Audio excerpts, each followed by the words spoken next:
Hello everyone, स्वागत है आप सभी का एक बार फिर से आपके अपने चैनल एनसीईआरटी ट्यूशन अड्डा पर। तो चलिए बच्चों, चैप्टर है हमारा from the rulers to the ruled.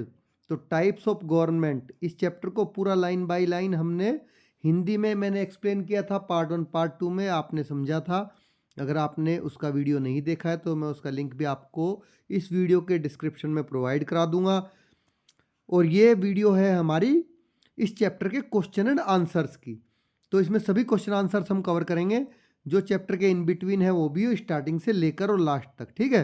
तो चलिए, जो शुरुआती में हमारे देखिए बिग क्वेश्चंस हैं, ये इनसे शुरुआत करते हैं कि what are the different type of governments and what do governments get their power from how does a country government interact with the people and why does democracy matter. तो चलिए इनका वन बाय वन हम answer समझते हैं। Question 1 है what are the different types of governments. तो जो government है उसके कौन कौन से डिफरेंट टाइप्स होते हैं। आंसर है हमारा different types of governments include monarchy which is rule by a king और queen, democracy where people elect leaders as in India, dictatorship where one leader has total control as Hitler was in Germany, and theocracy ruled by religious leaders. तो इतनी इतने types की government होती है, ठीक है बच्चों। कौन कौन सी? बेसिकली मोनार्की होती है, डेमोक्रेसी होती है, डिक्टेटरशिप होती है और थियोक्रेसी। चलिए क्वेश्चन 2 है where do governments get their power from. जो गवर्नमेंट होती है कहीं की भी, वो अपनी पावर कहाँ से प्राप्त करती है। तो आंसर है हमारा governments get their power from people, laws और traditions. In democracies leaders are chosen by the people through elections. ये बता दो कि किसमें कहाँ से हुए, कहाँ से पाती है गवर्नमेंट पावर, वहाँ के लोगों से, लॉज से या ट्रेडिशन से। In monarchy power is pass down through families.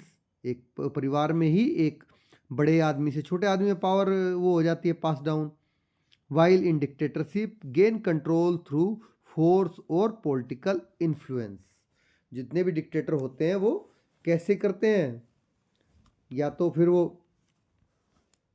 Forcefully या फिर पॉलिटिकल इन्फ्लुएंस से वो पावर प्राप्त करते हैं, ठीक है। चलिए नेक्स्ट क्वेश्चन है हमारा how does A countries government interact with the people. किसी भी देश की जो कंट्री है, किसी भी देश की जो गवर्नमेंट है वो वहाँ के लोगों के साथ कैसे इंटरेक्ट करती है।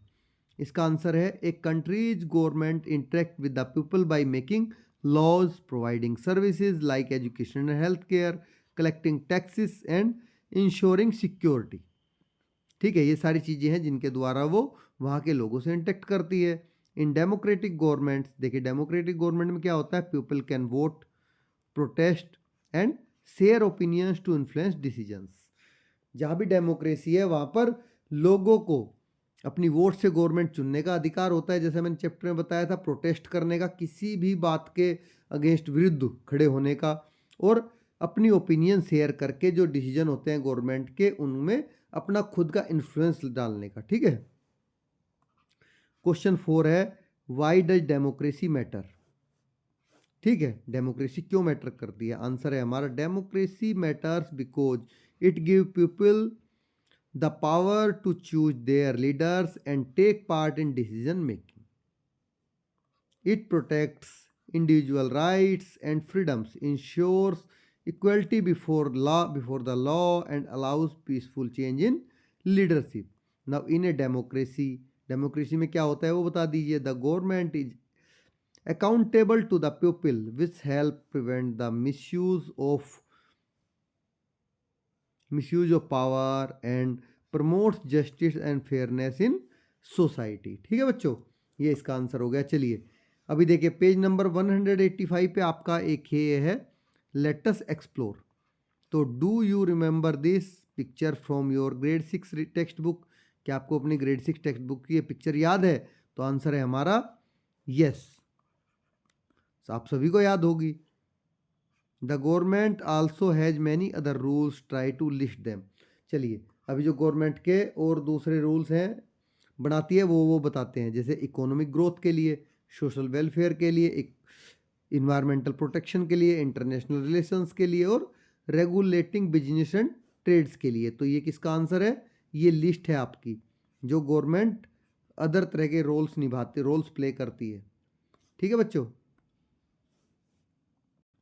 चलिए अभी आ जाते हैं पेज नंबर 188 पर। Let's explore which of the 3 method do you think is most effective and Y.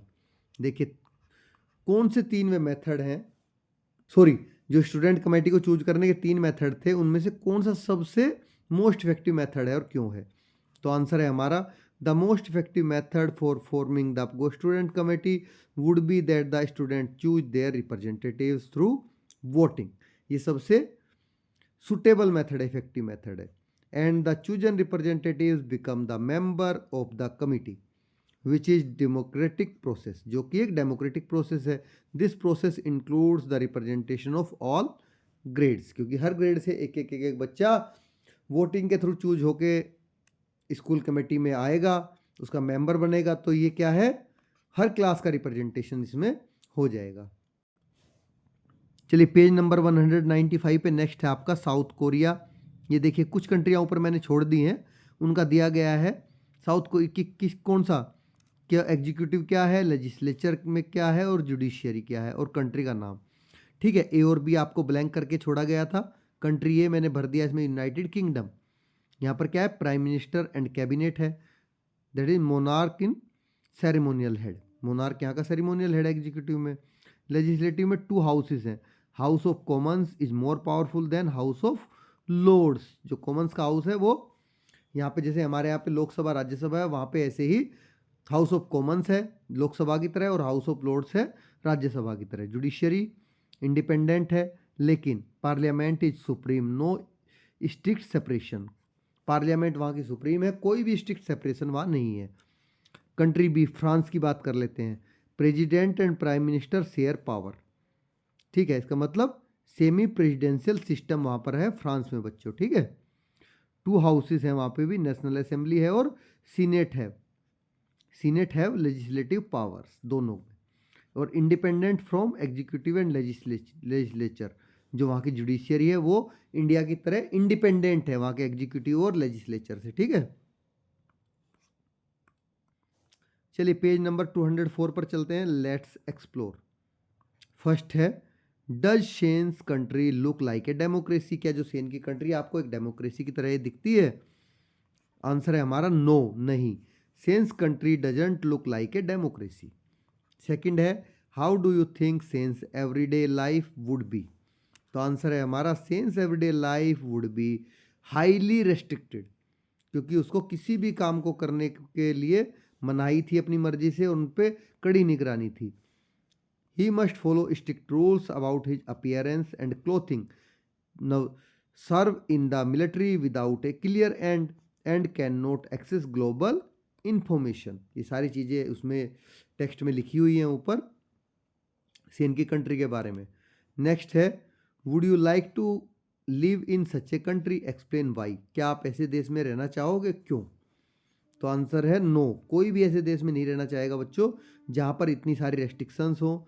I would not like to live in such a country living without basic freedoms like choosing how to dress, accessing informations और expressing opinions can feel suffocating. Suffocating होता है दम घुटना। तो अगर ऐसे देश में हम रहेंगे जहाँ पर हमें कोई इन्फॉर्मेशन में एक्सेस करने की आज़ादी ना हो, अपनी मर्जी से कपड़े ना पहन पाएँ, अपनी खुद की ओपिनियन को हम एक्सप्रेस ना कर पाएँ, तो वहाँ पर रहना ऐसा है कि जैसे हमारा दम घुट रहा हो किसी भी इंसान का। ठीक है बच्चों, no page number 205 let's explore. चलिए look carefully at the picture in figure 9.13 on the previous page. आपको बुक में आपके पेज नंबर पे 204 पे दिया गया है फिगर, उसको देखिए। It depicts an elected body in the USA in the late 19th century. जो मोटू मोटू पेट वाला चित्र है ना, ये उसकी बात कर रहा है। The people shown in the cartoon are elected members. What do you observe, आप क्या ऑब्जर्व कर रहे हैं? ठीक है, and what do you see at the top left hand corner of the cartoon, and how do you think it is making decision in this elected body? तो answer है हमारा एक, ये जो कार्टून है from 1889 depicting an election, depicting an oligarchic situation. जो oligarchic situation हमने पढ़ी है, ये ओलिगार्किक सिचुएशन को रिप्रेजेंट कर रहा है। The top left hand corner में फीचर सिंबल्स ऑफ पावर और external influence.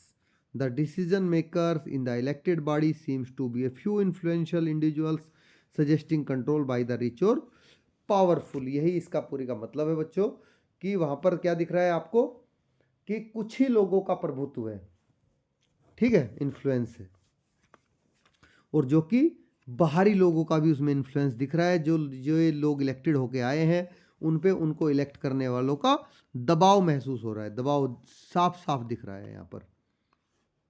चलिए इसी में सेकंड जो क्वेश्चन था ये रहा आपका, इसका आंसर मैं नेक्स्ट स्लाइड में किया है। Can a democracy turn into a oligarchy and what can people do to keep democracy strong. क्या कोई डेमोक्रेसी ओलिगार्की में चेंज हो सकती है, और वहाँ के लोगों को क्या करना चाहिए कि वहाँ की डेमोक्रेसी स्ट्रॉन्ग हो। तो बच्चों ये रहा इसका आंसर, ठीक है। यहाँ पे yes, democracy can turn into a oligarchy if A small powerful group control decision making. अगर कोई छोटा ग्रुप, पावरफुल ग्रुप ही डिसीजन मेकिंग पे पूरा कंट्रोल कर लेगा तो वो भी डेमोक्रेसी ओलिगार्की में कन्वर्ट हो जाएगी। People can keep democracy strong by, कैसे कैसे स्ट्रॉन्ग रख सकते हैं वो बताया गया है। Voting regularly to elect diverse representatives. Second, ensuring transparency in government decision. Third one है protecting and raising awareness against unfair policies. Fourth है encouraging media freedom to expose corruptions. ये सारे के सारे मेथड्स हैं जिनको एडोप्ट करके आप डेमोक्रेसी को स्ट्रॉन्ग बना सकते हैं और उसको ओलिगार्की में कन्वर्ट होने से रोक सकते हैं। नव ये फाइनल क्वेश्चन आंसर्स आपके आगे, क्वेश्चन एंड एक्टिविटीज, ठीक है बच्चों। वन बाय वन करके हमने नेक्स्ट स्लाइड में आपको आंसर यहाँ पे कवर किए हुए हैं मैंने। क्वेश्चन 1 है right names of the various type of government that you have learned in the chapter. पूरे चैप्टर में आपने जितने भी तरह की गवर्नमेंट के बारे में पढ़ा है उनके सब के बारे में आपको लिखना है। तो 4 तरह की गवर्नमेंट हमने पढ़ी है, डेमोक्रेसी, मोनार्की, थियोक्रेसी और dictatorship and oligarchy. Sorry, 5 types की। तो आप लिख सकते हो the various types of government that we have learned in this chapter are democracy, monarchy, theocracy, dictatorship and oligarchy. Question 2 है which types of government does India have. Bharat में किस प्रकार की गवर्नमेंट है and why is it called that type, और क्यों इसको इस तरह की कहा जाता है। तो आंसर है हमारा India has a democratic government. Bharat में एक डेमोक्रेटिक गवर्नमेंट है, स्पेशली ए पार्लियामेंट्री डेमोक्रेसी। और ये क्या है, प्रेसिडेंशियल नहीं, पार्लियामेंट्री डेमोक्रेसी है जो इंडिया में है, ठीक है बच्चों। In a democracy the people have the power to choose their leaders through elections. In India, citizens elect representative to Lok Sabha, that is lower house, जिसको हम ये निचला सदन कहते हैं, and Rajya Sabha that is upper house. तो यहाँ पर क्या करते हैं, जो यहाँ के सिटीजन्स हैं वो ही लोकसभा के, लेकिन ये पूरे तरह सही नहीं है। मैं आपको इसमें डिफरेंस बताता हूँ कि जो यहाँ के सिटीजन है वो लोकसभा के जो मेंबर्स होते हैं, रिप्रेजेंटेटिव्स होते हैं, उनका तो डायरेक्ट इलेक्शन करते हैं, बट जो राज्यसभा के मेंबर्स होते हैं उनका इनडायरेक्ट इलेक्शन करते हैं, बट करते यहाँ के सिटीजन्स ही हैं। कैसे, क्योंकि वो स्टेट के जो एमएलए होता है उसको वोट करके चूज करते हैं, जिसको हम क्या बोलते हैं, विधायक बोलते हैं स्टेट का, ठीक है बच्चों। अब ये स्टेट के विधायक वोट करके फर्दर जो राज्यसभा का एमपी होता है, MP member of parliament Rajya Sabha का, ठीक है, उसको ये चूज करते हैं विधायक। समझ गए। The government is form by the political party और coalition that has the most representatives in the Lok Sabha. अब जो भी पार्टी जिसकी भी सबसे ज़्यादा सीटें होंगी, वोट होंगी, वो कोलिजन या तो खुद से या फिर कोलिजन से दूसरे के साथ मिलकर सरकार बनाएगी लोकसभा में। It is called a democracy because the people have the right to vote and choose their leaders. ये इसीलिए डेमोक्रेसी कही जाती है क्योंकि यहाँ पर लोगों को अपनी वोट डालने का, अपना लीडर चूज करने का अधिकार है। India is also a Republic because the head of state, head India का हेड ऑफ स्टेट क्या होता है, प्रेसिडेंट होता है, is elected not a monarch. तो इसी तरह से बच्चों जो इंडिया का, अब आप बोलोगे कि इंडिया के प्रेसिडेंट के लिए तो हम वोट करते नहीं, हम वोट नहीं करते, जो एमपी होते हैं ना, एमपी और एमएलएज, ये सब वोट करते हैं, ठीक है, इंडिया के प्रेसिडेंट के लिए। तो इनडायरेक्टली इसका इलेक्शन होता है, बट डायरेक्टली इसको एमपी एमएलए को कौन चूज करती है? जनता ही चूज करती है, तो इसलिए ऐसा यहाँ पर बोला गया है, ठीक है। आप इसमें कंफ्यूजन मत करना। क्वेश्चन 3 है, you read that an independent judiciary is present in all types of democracies. देखिए, आपने पढ़ा सभी तरह की डेमोक्रेसी में जो जुडिशियरी है वहाँ की वो इंडिपेंडेंट है। State any 3 reasons why you think it is important for the judiciary to be independent. कोई भी ऐसे 3 कारण आपको बताने हैं सोच करके, जिनसे आप इस बात को समझ के, आप इस बात को क्यों क्या समझें इस बात से कि जो जुडिशरी है वो किसी भी डेमोक्रेसी की इंडिपेंडेंट है। तो आंसर है, an independent judiciary is very important in a democracy for the following reasons. ठीक है बच्चों, पहला क्या है? Ensure fairness.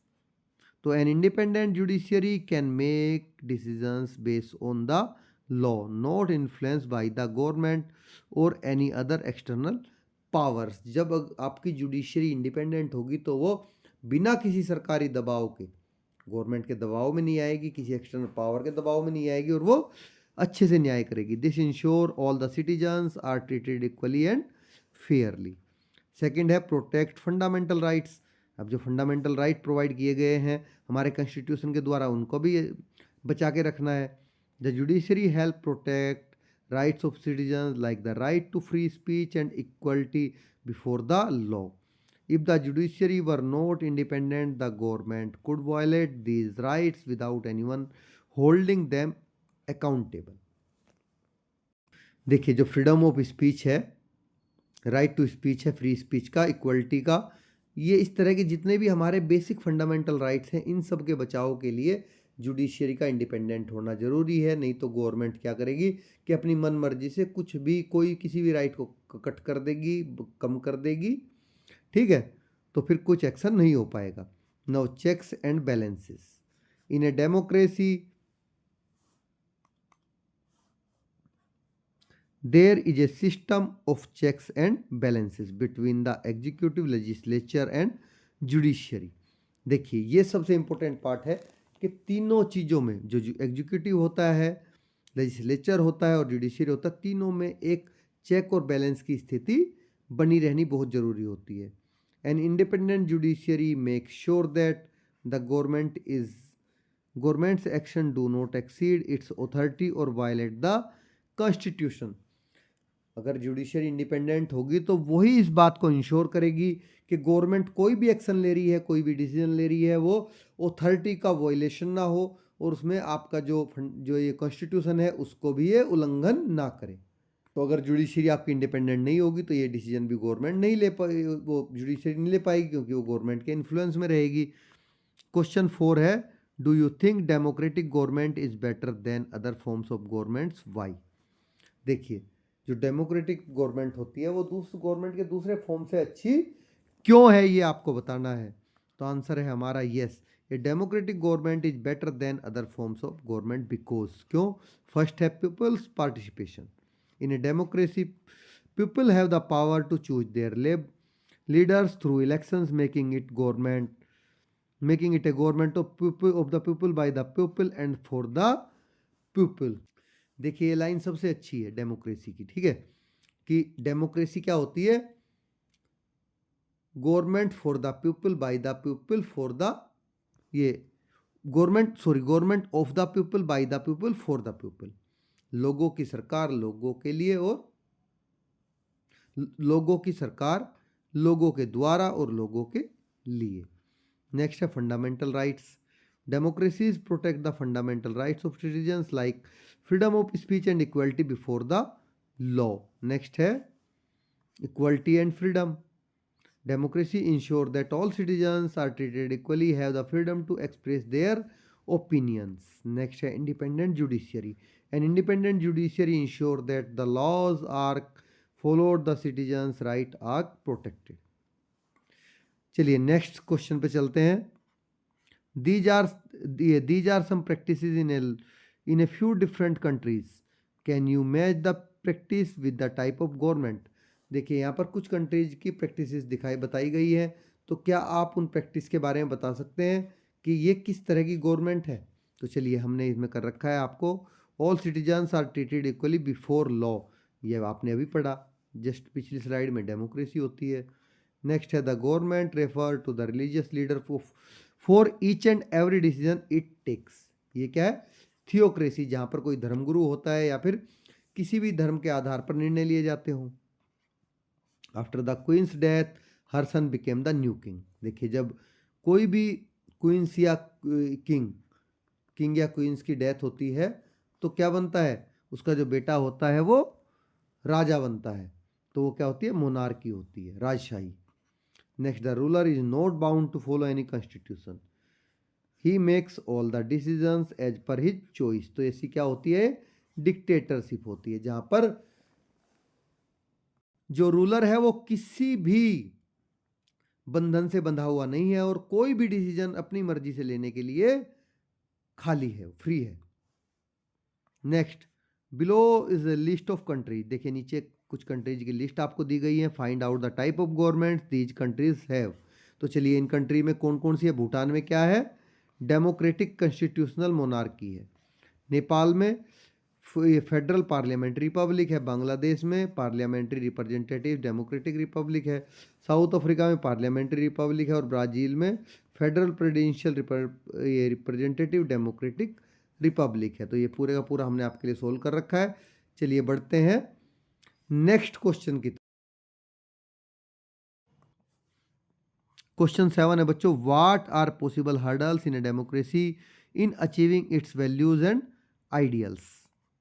देखिए किसी भी डेमोक्रेसी में वे कौन कौन से पॉसिबल हर्डल्स होती हैं जो उसकी वैल्यूज और आइडियल्स को उसको अचीव करने में रोकती है, हर्डल बनती है। How can they be overcome, और किस तरह से इनको ये कम किया जा सकता है, इन हर्डल्स को हटाया जा सकता है। तो democracies often face challenges in realising, इसको एस कर लेना, हमारे यहाँ एस चलता है, their core values such a equality, freedom and justice. Some common hurdles include, क्या क्या है? करप्शन है सबसे पहला, आप लिख सकते हो, लिख भी सकते हो अदरवाइज ऐसे भी आप दे सकते हो, corruption. Second, political instability. Third, inequality. Fourth, weak institutions. ठीक है, अब नेक्स्ट लिख सकते हो, ओवरकमिंग दीज हर्डल्स इन्वॉल्व्स, क्या क्या? Strengthening institution through reforms and accountability measure. Second, performing civic education and engagement to foster and inform electorate. Third, implementing policies that address economic and social inequalities. Last है encouraging transparency and combating corruption through legal frameworks and oversight bodies. तो इतना भी आप लिख सकते हो जितना मैंने आपको अंडरलाइन किया है, अदरवाइज आपको और लिखना है तो पॉलिटिकल ये इनस्टेबिलिटी कैसे? फ्रिक्वेंट चेंजेस इन लीडरशिप और government can disrupt policy continuity and governance.